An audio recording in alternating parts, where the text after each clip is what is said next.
가만히 생각해 보면 사실상 가시 없는 사람이 없다라고 말씀드릴 수 있습니다. 오늘 주신 하나님 말씀에서 사도 바울도 자신의 가시를 고백하는 것을 볼 수 있습니다. 사실상 훌륭하고 흠모할 만한 이 사도 바울은 하나님이 자신에게 가시를 주셨다라고 말하고 있지요. 7절을 볼까요? 여러 계시를 받은 것이 지극히 크므로 너무 자만하지 않게 하시려고 내 육체의 가시 곧 사탄의 사자를 주셨으니 이는 나를 쳐서 너무 자만하지 않게 하려 하심이라. 아멘. 내 육체의 가시. 그래서 오늘 주신 말씀의 제목이 내 육체의 가시입니다. 지금 사도 바울은 얼마나 고통스럽게 찔렸으면 그것을 가시라고 하였을까라고 생각해 봐야 될 줄 믿습니다. 바울의 이 가시는 선교 사역의 큰 걸림돌일 수도 있었고 걸림돌이었다라고 말씀드립니다. 그래서 바울은 그 가시를 없애달라고 3번씩이나 작정하고 하나님께 간구하였다는 거죠. 8절을 보니까 이것이 내게서 떠나가게 하기 위하여 내가 3번 주께 간구하였더니, 그러면서 은혜가 충족한 말씀으로 응답받고 하나님께 순종하는 모습을 볼 수 있어요.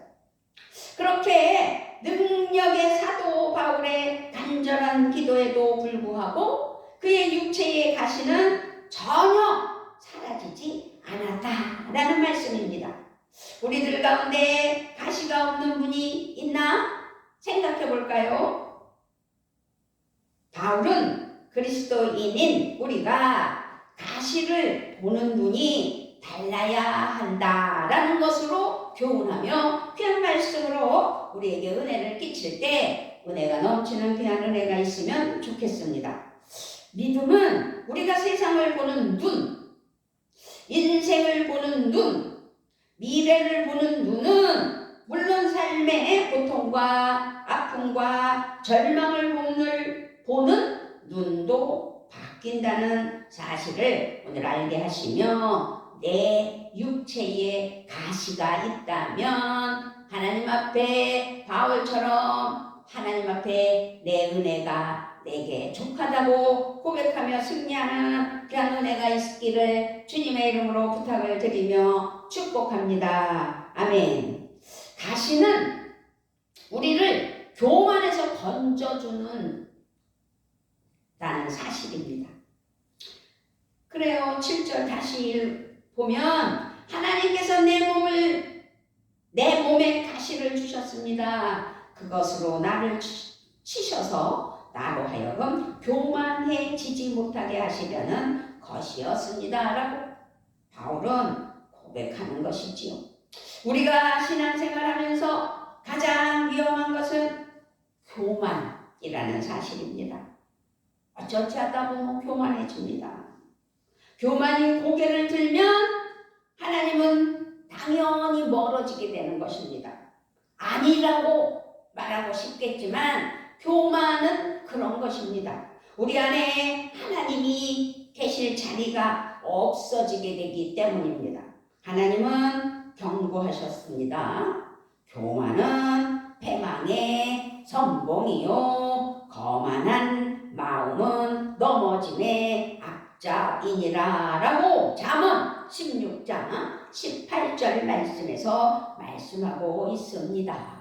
베드로전서 5장 5절에서도 모두가 서로서로 겸손의 옷을 입으십시오. 하나님께서는 교만한 자를 물리치시고 겸손한 사람에게 은혜를 베푸십니다. 아멘. 그래서 사람마다 바울이 말하는 가시 있는 교만에서 건져주는 하나의 상징이구나 라고 믿으셨으면 좋겠습니다. 우리를 교만에서 건져주는 가시, 우리를 하나님의 사랑 안에 머물게 한다는 사실입니다. 교만으로 인해 인생이 무너지지 않게 해준다는 사실입니다. 무엇이? 각자의 가시가. 바울은 하나님으로부터 받은 놀라운 계시들이 있었습니다. 그러나 그것들로 인해 사람들이 바울을 과대평가하지 못하도록 하나님께서 가시를 주셨다라는 것을 알게 되었다고 고백하는 바울을 볼 수 있습니다. 그러므로 바울에게는 오히려 가시가 겸손한 길을 걸을 수 있도록 겸손한 사역을 할 수 있도록 인도하신 은혜의 선물이라고 고백하면서 가시는 교만하지 않도록 하여 주는 것이다. 그래서 은혜의 선물이다. 바울은 자신의 가시를 가지고 하나님께로 나아가는 은혜가 있었다는 사실입니다. 하나님께 구했습니다. 그러나 바울은 자신이 구한 것에 대한 하나님의 거절 속에서 놀라운 응답을 받았지요. 내 은혜가 내게 족하다. 내 은혜가 내게 족하다. 내 능력은 약한 데서 완전하게 된다라는 말씀, 오늘 본문 9절 말씀에서 놀라운 응답으로 받아들여 감사한 것입니다. 그것이 은혜라는 사실이죠. 그래서 바울에게는 예기치 않은 하나님의 응답이었다라고 말씀드릴 수 있습니다. 그렇게 사도 바울은 하나님의 음성에 자신의 관점이 전혀 달라졌습니다. 가시를 통해 하나님의 은혜를 발견할 수 있으며 오히려 가시는 하나님의 능력이 역사하시는 길이 된다는 사실을 믿었습니다. 가시를 지닌 채 선교 사역을 해야 했던 바울은 자신의 약함을 알았던 만큼 하나님의 능력을 더 의지하였다라고 말씀드릴 수 있습니다. 그렇습니다. 생각해 보세요. 자신을 생각해 보세요. 어떠한 하나님의 능력에 기름 부음 받아 힘을 입어 사역을 이루며 하나님 은혜 아래 승승장구할 때 이 교만이라는 게 사람의 마음을 사로잡을 수가 있고 그 교만으로 말미암아 하나님의 은혜를 저버리고 자기가 무엇을 했다고 자랑하는, 그리고 잘못된 앞길을 가는 어리석음을 자초하지 않도록, 자신의 힘으로 하지 않도록 하나님의 능력으로 일하게 하도록 그렇게 인도하시는 하나님의 은혜라고 바울은 고백했던 거죠.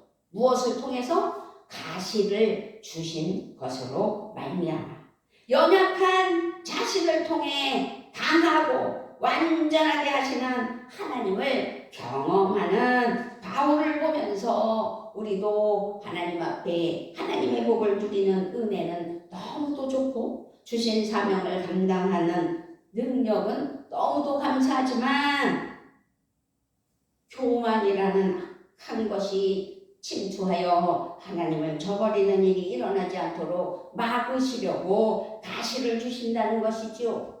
그렇습니다. 이제 가시를 보는 바울의 눈은 완전히 달라졌고 바뀌었다는 것을 볼 수 있습니다.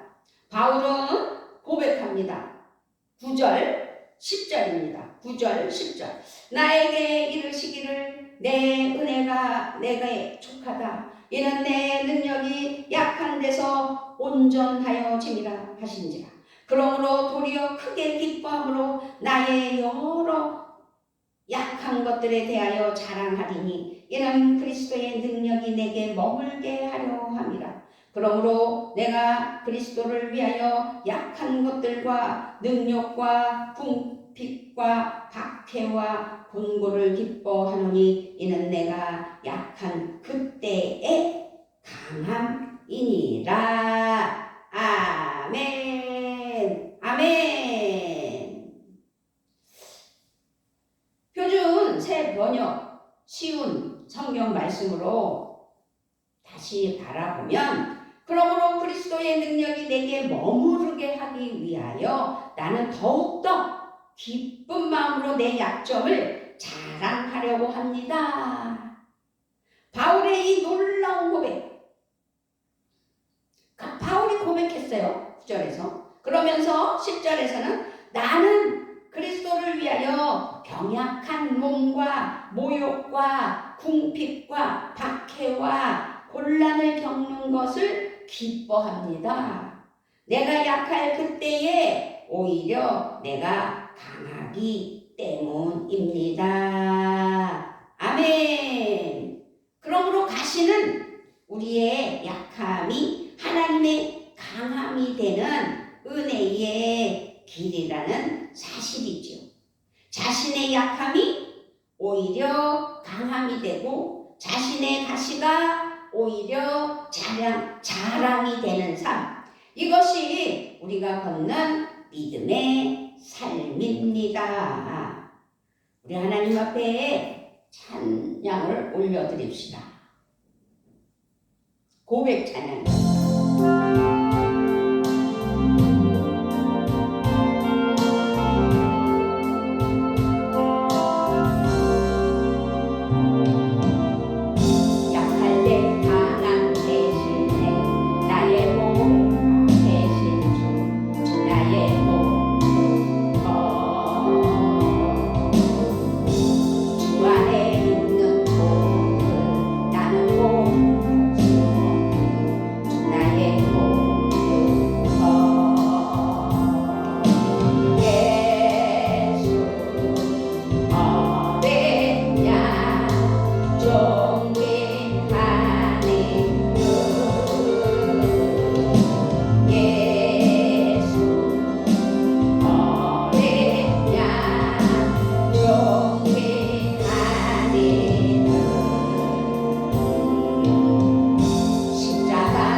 우리는 지금 자신의 가시와 아픔과 연약함을 보는 믿음의 눈을 가지지 못한다면 진정한 승리의 삶을 바라볼 수 없다라는 결론이 나옵니다. 그러므로 우리에게 필요한 것은 가시가 없어지는 것이 아닙니다. 가시가 없어지는 것이 아니라 가시를 품고서 승리하고 전진할 수 있는 믿음이라는 사실입니다.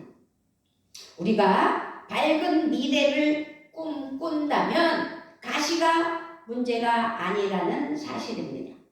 연약함이 문제가 아니라는 사실입니다. 고난이 문제가 아니라는 사실입니다. 우리의 믿음과 생각과 영적인 태도가 문제라는 사실이지요. 우리가 겪는 고통, 우리가 겪는 질병, 우리가 살아가면서 박해와 모욕과 궁핍은 그리스도 안에서 얼마든지 하나님의 승리의 능력이 될 수 있는 사실입니다. 그래서 바울은요, 갈라디아서 2장 20절 그 유명한 말씀으로 고백했잖아요. 나는 그리스도와 함께 십자가에 못 박혔습니다. 이제 내가 사는 것은 내가 아닙니다. 그리스도께서 내 안에서 사시기 때문입니다. 내가 지금 육신 안에서 사는 삶은 나를 사랑하셔서 나를 위하여 자신을 내어주신 하나님의 아들을 믿는 믿음 안에서 사는 것입니다. 라고 자기가 사는 것이 아니라 내 안에 계신 예수님이 나를 지배하고 나를 사랑하셔서 나를 위하여 내어주신 하나님의 믿음으로 하나님 사랑에서 승리하는 삶이라는 거죠. 이런 놀라운 고백은 가시를 통해 연단되고 깊어진 믿음의 고백이라는 사실이죠. 가시와 고난이 가져온 영적 성장의 고백이다라고 볼 수 있습니다. 그러니 누가 강한 사람인가? 자신의 약함을 알고 하나님을 의지하는 사람이 강한 사람이다 라고 말씀드립니다. 누가 행복한 사람인가? 자신의 가시의 비밀을 깨닫고 오히려 가시를 감사하며 자랑할 수 있는 사람이라는 사실입니다. 이런 사람은 어떤 가시도 어찌할 수 없습니다. 우리는 가시를 넘어서 가시에 담긴 은혜를 찾을 수 있다는 사실이지요. 내가 약할 때는 강하신 하나님이 일해 주신다는 사실입니다. 내가 무지할 때는 하나님의 지혜가 나타날 때라는 사실입니다. 내가 무능할 때는 하나님의 능력이 나타날 때라는 사실입니다. 내가 내려놓을 때 하나님이 잡아주십니다. 이렇게 가시는 은혜의 삶의 열쇠가 됩니다. 그리스도 안에서 믿음으로 사는 하나님의 사랑하는 자녀들의 행복과 불행을 결정하는 것은 외적인 조건이나 어떤 상황이나 여건이나 환경이 아니라 그런 조건을 보는 내적인 믿음의 마음이라는 사실입니다. 그래서 가시는 사명이라는 사실입니다. 많은 사람이 고난을 당하고 역경을 만나면 왜 내게 이런 일이 일어날까? 왜 나만 복록 고통이냐고 묻잖아요. 그러나 우리는 믿음으로 그 가시를 이겨낼 줄 믿습니다. 비록 이유를 모른다 해도 모든 역경 속에는 하나님의 섭리가 담겨 있음을 믿는 진실한 믿음이라는 사실이죠.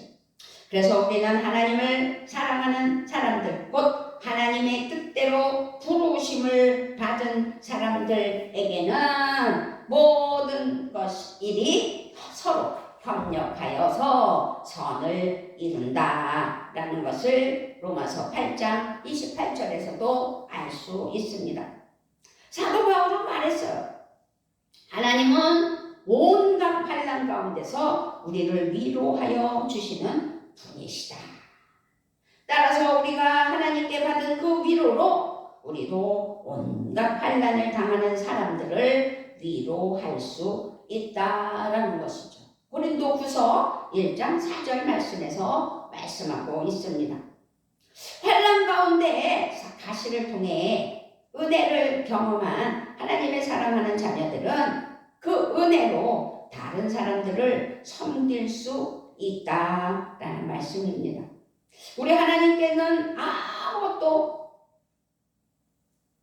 하나님께서 아무것도 우리에게 허비함이 없으십니다. 우리의 가시와 역경은 우리의 사명이 되기 때문입니다. 될 수 있습니다. 하나님은 가시를 통하여 우리의 삶의 목적과 의미와 가치를 찾게 해주시기 때문입니다. 그렇게 찾게 해주십니다. 우리는 고난을 통해서 사람을 더 잘 이해할 수 있게 되는 거죠. 사도 바울은 육체의 가시를 통하여 연약한 인생을 깊이 알게 되었으며 연약한 사람들을 이해하게 되었고 그의 목회는 연약함에서 오는 진정한 사랑의 목회, 하나님을 의지하는 능력의 목회가 될 수 있었다라고 말씀드릴 수 있습니다. 가시는 사명이 될 수 있다라는 말씀입니다. 할렐루야. 자신의 가시가 불행의 원인이라고 생각했습니까? 가시 때문에 실패했다고 그런 생각이 드시느냐는 거죠. 가시가 원망스러우냐는 거죠.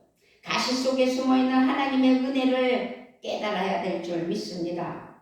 가시가 감사가 될 수 있으셔야 될 줄 믿습니다. 가시에 담긴 하나님의 뜻을 발견해야 될 줄 믿습니다. 가시가 있는 채로 살아가는 우리의 삶 속에는 우리의 삶의 승리의 디딤돌이 되어 있다는 사실을 축복합니다. 아멘.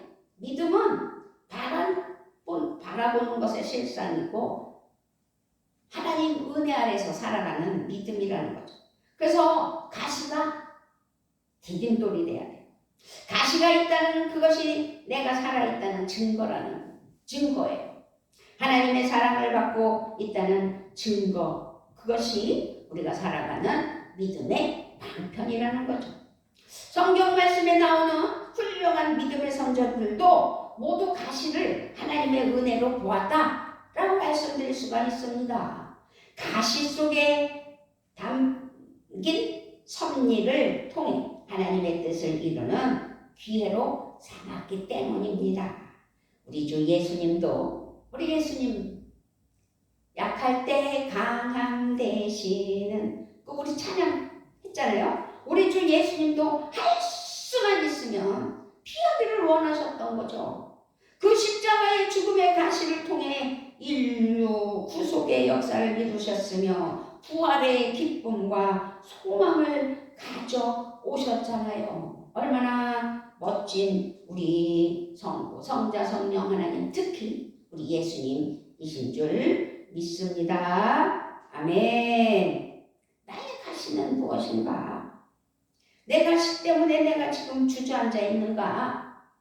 자신을 생각해야 돼요. 또 찬양 한 장 합니다. 우리가 정말 하나님 앞에 찬양은 우리의 소망이고 기도고 응답인 줄 믿습니다.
나의 소망과 승리를 맞이하는 은혜가 우리 모두에게 있어야 된다는 사실입니다. 가시를 선물로 여기십시다. 아멘. 가시를 은혜의 길로 보십시다. 아멘.